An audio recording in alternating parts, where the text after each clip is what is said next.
Hello everyone! So I'm happy to announce that we already have a color printer.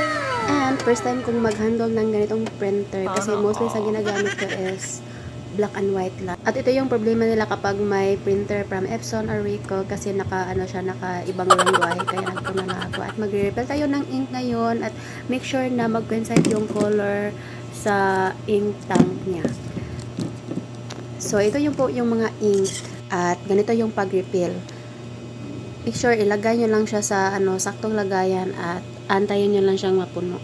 Ganyan din yung gawin nyo sa ibang color ng blue, yellow at saka pink until na matapos kayong mag-refill at pagkatapos takpan nyo ulit.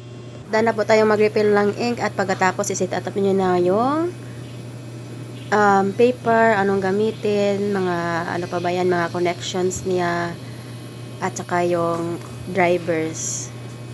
Yan lang. Thank you for watching. Bye.